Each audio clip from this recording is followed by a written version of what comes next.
All right, everybody. This is the Slate review for the $100 SPY out of 5,555 people.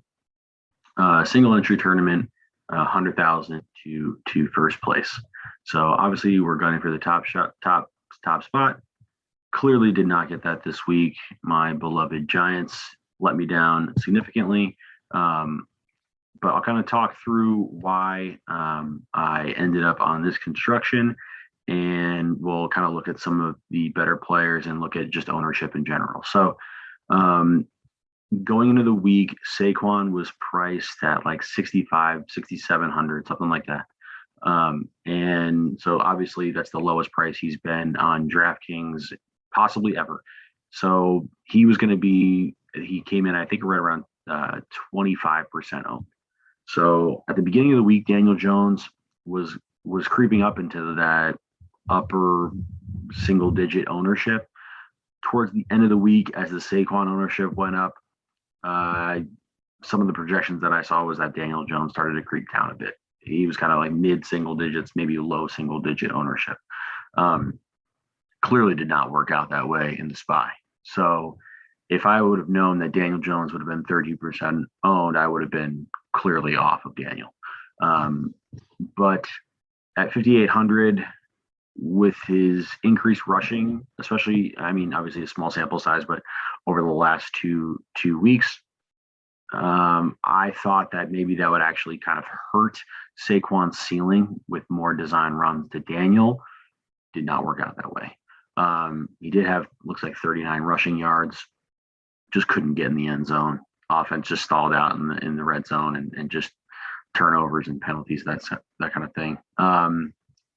Anyway, so my main stack was Daniel to Sterling Shepard and Evan Ingram, who was just fresh off coming off of injury. Wasn't really a bad injury to begin with anyway. Looked like he was going to be getting somewhat of a full workload, and Shep just has been the main staple in the offense. And my opinion, he's wide receiver one. I mean, Galladay has been somewhat of an afterthought in Giants offense. Shepard has been pretty fantastic. Let's see, the last couple games, I know we're game log watching here, but he had, let's see, 9 targets week 1, 10 targets week 2. Just thought that was a really good play, especially at his price tag. Didn't work out that way. Evan Ingram, obviously a little bit of a more risky there, coming in at not even 2% owned. Price tags 3,600. If Evan's in peak form, that's definitely dirt cheap for the guy. Thought that he would be a good tight end to correlate with the Daniel Jones stack. So with the amount of great wide receivers on the board, I thought fitting a tight end included in the stack is the best way to go about it. So that's what I try and do, is include my tight end in the stack, just to give myself more ceiling outcomes at wide receivers, rather than saying I'm going to partner Daniel Jones with Sterling and Galladay. In order for that to hit a ceiling, Daniel would have to throw for 4 touchdowns, 2 to Shep, 2 to Galladay. And I was kind of banking on more of the rushing upside for Daniel getting me there. So I figured that the Shep could hit that ceiling game, but not necessarily both. With the price tag for Evan at 3,600, the guy gets in the end zone once and has 6 catches for 70 yards. He's pretty much there, right? So that's kind of the thought process behind that. And then run that back with Mike Davis. Cordell Patterson is just really diving into the touches here for Davis. I mean, when Davis was, at Carolina, taking up snaps for Christian McCaffrey, he was like Christian McCaffrey Jr. Not here. He had 12 attempts and 4 targets. So, I mean, 16 touches in the game. It's hard for him to get really game scripted out of it, since he is a pass catching running back, and he's, should be running back 1, but clearly not. So, don't think Davis was the best play in this lineup, especially at almost 12% owned. If I had to highlight a mistake, that was probably it. I really, really liked the Calvin Ridley play. I thought Calvin Ridley in these high class wide receivers, which is someone that was going overlooked. James Bradbury has been terrible for the Giants since the start of the season. Giants defense as a whole has just been super underwhelming. So I did like Calvin Ridley. I had him in a couple other lineups, but just not this main spy entry for the price point. For the price point, I thought Mike Davis would be able to get there. Clearly did not. The two next correlations were the ones that I fell in love with late in the week, and that was the Najee Harris, Jamar Chase. And I just felt really confident about that and wanted to prioritize getting that in there. And obviously I wanted to play the DK Metcalf and Justin Jefferson. Now those guys were a little bit more owned. Jefferson, not so bad. And that we'll get on that game in a second, but first we'll start with the Najee Harris and Jamar Chase. So the Najee Harris has been, again, another guy that's been pretty underwhelming the first two games. Everybody and their mother knows that he played 100% of the snaps week 2 or whatever it was, and 96% of the snaps week 1 or whatever. But he didn't really do anything. He had 9 points, something like that, 15 week 2, something like that. Okay, yeah, 19 week 2, 6 points week 1. He's getting all of these touches, though. I mean, he was on, again, like I mentioned, the snap rates, but he had 16 rushing attempts week 1, 10 in week 2 with 5 targets. Last week against Cincinnati, just felt like against the Cincinnati defense, he'd be more involved. He definitely got there on the receiving end, 19 targets. Big Ben is just dust, just checking it down. I mean, it just kind of all worked out for him. Over 100 yards receiving on the day. Didn't get there on the ground, but I think the offensive line is pretty horrendous, and just the offense in general is pretty horrendous. So, I mean, for a pass catching running back right there at 6,600. Thing was too is that he did hurt a lot of the players, DFS players, the last 2 weeks. So there was this negative connotation surrounding Najee Harris. Saquon was right in that range, so it was a decent pivot off of Saquon, and there was this Steelers and Bengals game was definitely higher owned in the beginning of the week. More people kind of started to get off that later in the week and pivot to some other games. So I felt like it was a good opportunity to get Najee Harris at single-digit ownership when he was stone chalk last week. And Jamar Chase, he was the not favored wide receiver there for the Bengals. So I think it was Boyd that was the chalk for the week there. Decided to pay up a little bit for Jamar Chase. I think he just has more upside as a whole, personally, for his target share and just alpha wide receiver. I thought Jamar Chase was a good pay up option, cut the ownership in half, and have that upside. 4 catches, 2 of them were for touchdowns, so that worked out really nice at his price tag of 5,400. He got there, so that was a really good correlation that I wanted to get in, and I prioritized getting in. Second correlation was DK Metcalf and Justin Jefferson. I wanted to have some options in the afternoon games. So there were a couple afternoon games. Obviously, I don't have Cooper Kupp in here, who just absolutely smashed yet again. 30-something% owned. I mean, I get it. The guy was cheap for his projection. I totally understand the play. I just felt like 30-something% owned in a single entry contest. I mean, that's just one way to avoid that. So I prioritize the DK Metcalf and Jefferson, especially with Madison creeping up in ownership. With the news that Dalvin Cook was out, people were going to be jamming in Madison against the Seahawks. And I wanted to play Jefferson at home. I want to play Jefferson. I know he has some better home road splits. I wanted to get on Jefferson. Obviously, Thielen got there as well. I think if you played Cousins, and honestly, Thielen and Jefferson, you probably had a lower ceiling outcome, but they all did pretty well. So I think for their price tag altogether, maybe not the best thing, but definitely I just wanted to get these two guys in there, and it definitely worked out. They went away from DK. I mean, I don't get it at all. DK had 3-4 catches on the first drive and scored a touchdown. He barely touched the ball, after that. I think let's see what he ended up with. They just went away from him. He had 9 targets. I think he had 3 catches on the first drive. He was just absolutely torching the secondary there for Minnesota, and Pete Carroll just decided to go away from him.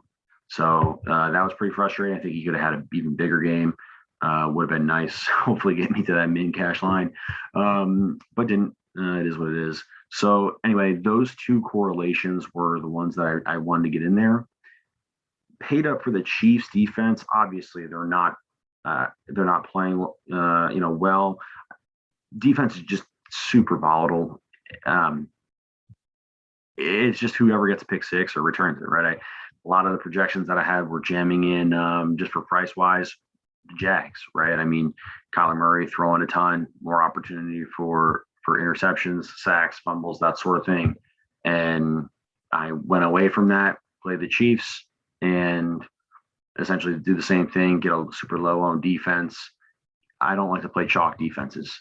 Chalk defenses are, going up against backup quarterbacks who are not going to throw the ball that much, going to be run heavy. They don't have that ceiling outcome that the Jags, did for their price tag earlier as well. So anyway, that was kind of the thought. Herbert's going to be throwing the ball quite a bit. I thought that that would be a decent opportunity for the Chiefs to, at home, special teams, even though they could do on special teams. Just didn't work out. But I think the idea there was accurate. Get away from the chalk defense, play defenses that are scary to play in a high pass offense for more opportunity for a ceiling outcome. Again, we're playing the spy. We're trying to come in first. We need that ceiling outcome. So that left me the reason why I kind of played this main stack. I needed to save some money, right? I had Jamar Chase isn't that expensive. Najee's a little bit, but then I had 2 stud receivers.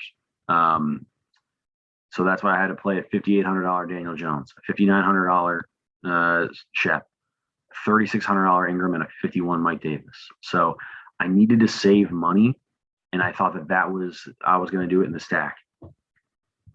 In my other lineups, I thought that the quarterbacks of Lamar Jackson, Mahomes, and Kyler Murray, those 3 guys were by far and away the top projected point scorers on the slate, and in game environments where you have a hard time seeing all 3 of those guys failing. Now they did, but Lamar had 9 trips inside the red zone and came away with 1 touchdown. Marquise Brown drops 2 touchdowns that I had in another lineup that was pretty tilting. Kyler Murray against the Jags running at one of the fastest pace and actually put up a pretty good fight. They were down. So still in this pass heavy offense. And even still, if the Cardinals get down, they're still running the ball with Kyler Murray. They're still passing the ball with Kyler Murray. So I thought Kyler was still definitely in play, even though he did get priced up. Probably wouldn't have paired him with DeAndre Hopkins. That's just so much salary for them to both get there. Again, same thing with Daniel Jones. You're relying on Kyler Murray's rushing upside to hit that ceiling. And if that's the case, he's probably not getting there with DeAndre Hopkins. So that's a really tough one to play. And navigating that Cardinals offense week in and week out. Obviously, they're good, but how do we prioritize that and put lineups out there together that are going to actually hit a ceiling outcome? So let's take a look at some of these, some good players here and kind of what they did. We'll go towards the top and see what our winner did first.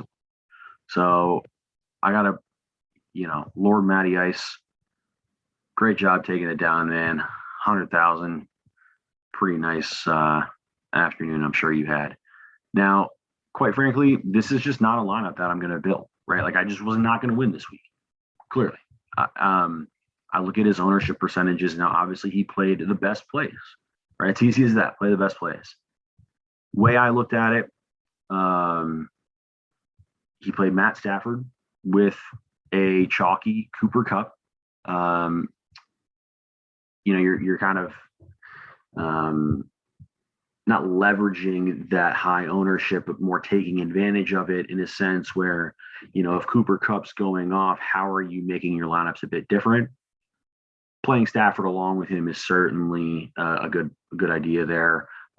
Included the tight end, like I talked about earlier with Tyler Higbee, who is sub 10%, still relatively chalky. I mean, the most owned tight end was Hawkinson at 33% in the SPY. So Higbee was a fine option there for sure, included in the stack.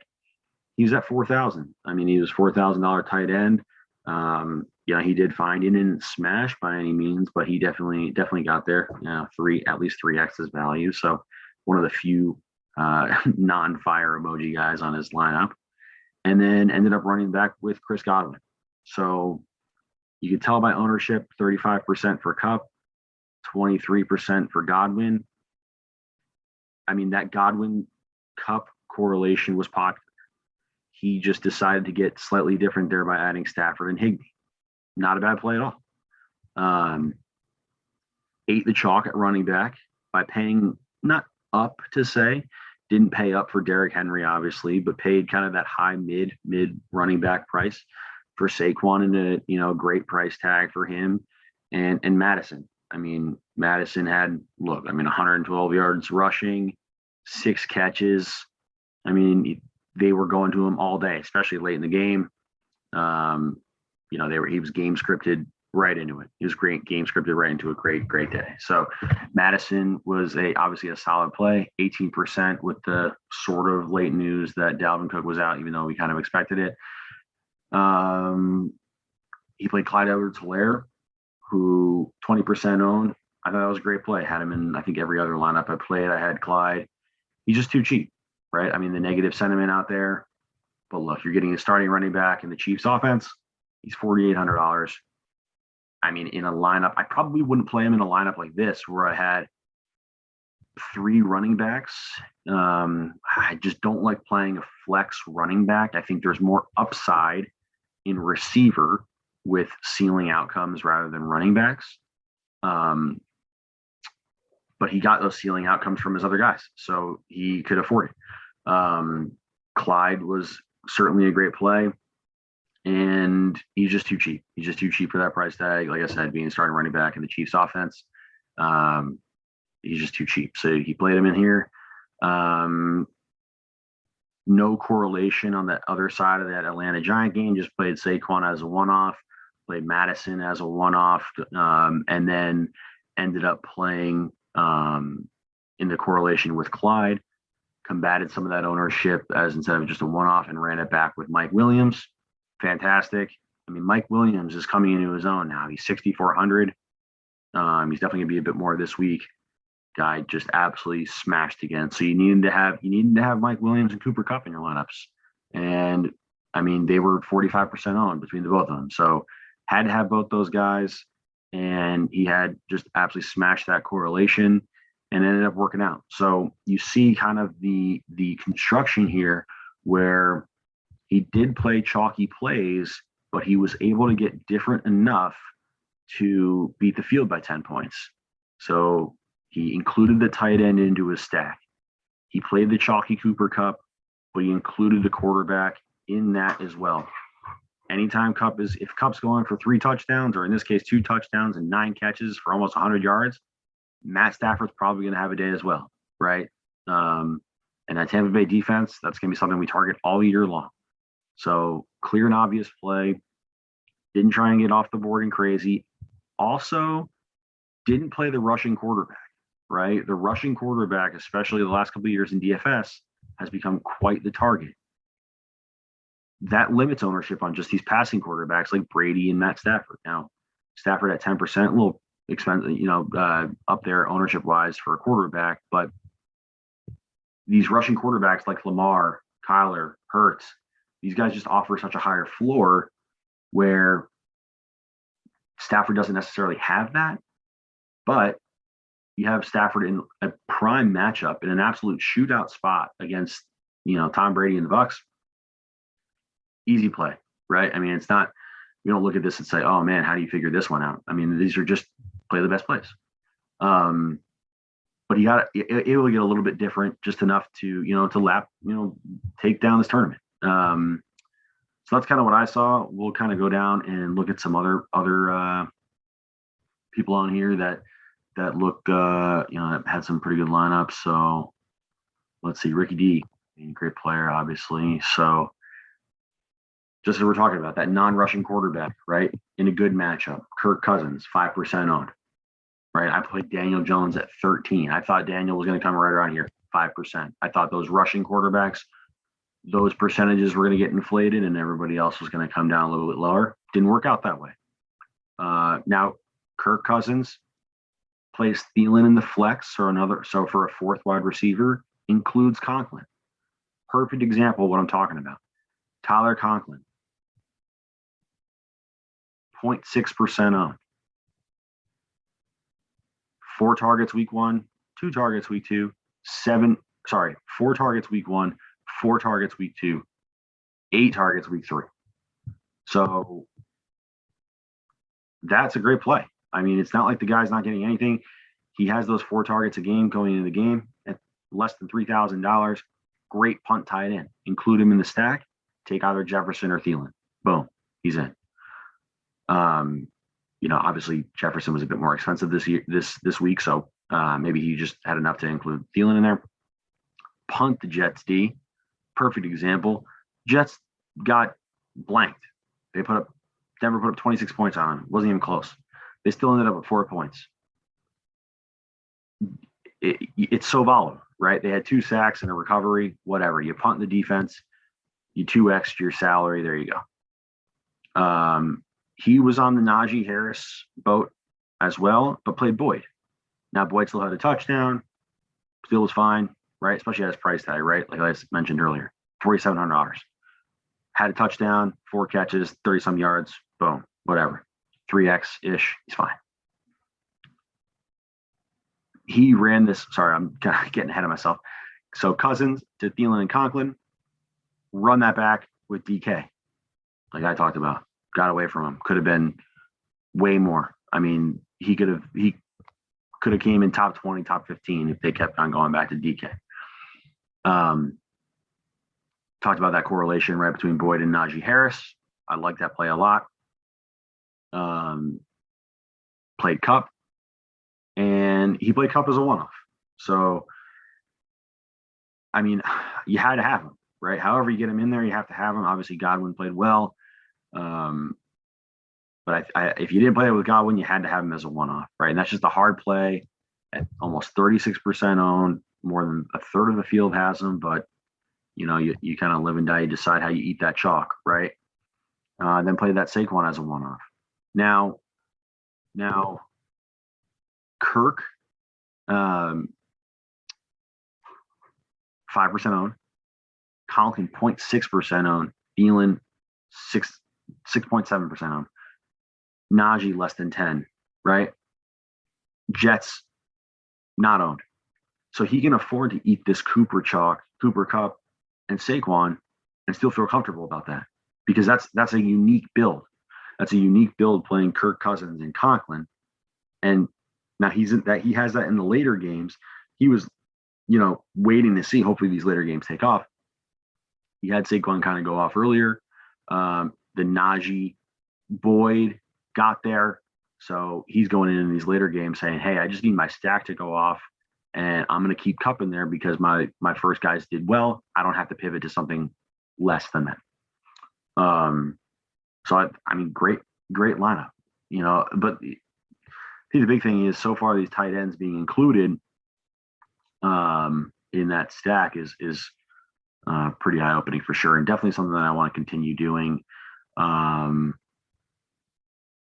Let's see if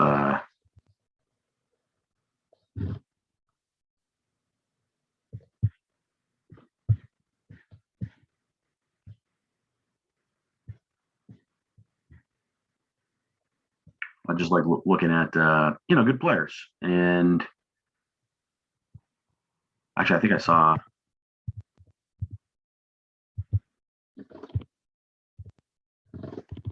Maybe not.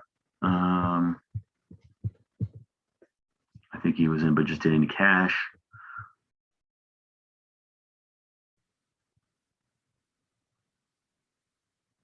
Let's see. If we don't find anybody, I'll just click some random one. We'll just kind of look over it.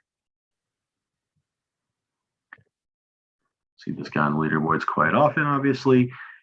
Again, Stafford to Cup includes the tight end Higbee. Also plays Woods and Godwin. So I think the biggest thing behind this is that he's hoping for a huge shootout game, 50 points from the Rams. Huge over under. It's hard for all of these pieces to get there at their price. Now, Woods is getting priced down a bit where it could be doable. He's just not getting targeted at all from Stafford. I mean, Kupp is just absolutely smashing the target share. But it's hard to get Stafford, Kupp, Woods, and Higbee all to have their 3x plus 7, 4x games when it's that ball can only go to so many people, right? So there's only so many scoring plays. So that's why he's rooting for this huge ceiling outcome. Played Mixon and Claypool, so kind of did the reverse of the correlation I had, where I had running back from Pittsburgh and ran it back. With the Bengals side of things, mid-price Cardinals D, chalky, right? Now, look, they got there. Jacksonville turned the ball over a ton. They had a defensive touchdown. Those are the things you're rooting for. So in this case, it's the chalky D that got there. Now, most of the time, it's not. So play whoever you want in defense. Doesn't matter. It's all essentially not luck, but it's very volatile. Ran the stack back with Godwin. Great play. DeAndre Swift, fantastic. Like DeAndre Swift at 8% at 5,800. The Jamal Williams thing is scary, but he's getting there. DeAndre Swift is getting there. He's involved in the passing game. He looks great on the field. I think it's something that we have to really keep him in mind, especially when you have Hawkinson on the common run back in these Baltimore stacks. Hawkinson's 33% on, or 30-something percent on. DeAndre Swift is less than a third of that. DeAndre Swift all day, taking up a relatively cheap running back, pass-catching running back to pay up for these wide receivers like Kupp, like Thielen, like Jefferson, like DK. These top-end wide receivers are scoring at such a clip that it's very difficult, excluding your Derrick Henry of last week, for them to get there on such a high level consistently. And played wide receiver in the flex. So, great lineup. Construction's there, has his correlation down. A couple one-off plays between Swift and Cardinals D, and obviously the D, right? But didn't play a Chase Edmonds or something to pair with the defense. Not that you really need that. There's that much correlation there to begin with for a ceiling outcome of the defense, but great lineup. Wakey, another great player. Hey, he was on board with me on the Daniel Jones. Daniel Jones, Shepard get hurt. What are you going to do? Run it back with Pitts. Now, he played Daniel Jones with only one pass catcher. Ran it back with Pitts. Played the Kupp and Godwin correlation, which was great. Played the Hilaire and Mike Williams correlation, another one that was absolutely smashed. Played the one-off Madison running back. Mid-price running back. Played another wide receiver in the flex, right? So look at these receivers' price tags: 68, 64, 61, Shep at 59 within stack. Didn't pay up for the Camaras. Didn't pay up for those guys. Paid down a little bit low price guys, and they still got there. And your Mike Williams at 6,400, smash. 6,800, smash. Godwin, not necessarily smash, but definitely did enough to cash and do pretty well, right? Pitts, what's going on? Like, what are we doing? Get him the ball. It's the Giants defense. I'm a Giants fan. Just get him the ball. He'll score. But that main construction, right? He had enough. He ate some chalk here, played a sub 10% on Mike Williams, but the correlation is what sets him apart here, right? We're going multiple correlations between Clyde, Mike, Kupp, Godwin, Browns D against Fields. Great play. I mean, people were on Fields. Why are we on Fields? Matt Nagy's still the coach. What are we doing? Too much. Everybody's like thinking about how Fields is going to be some great player right out of the gate. We haven't seen anything yet. Play the Browns D against them. Smart play.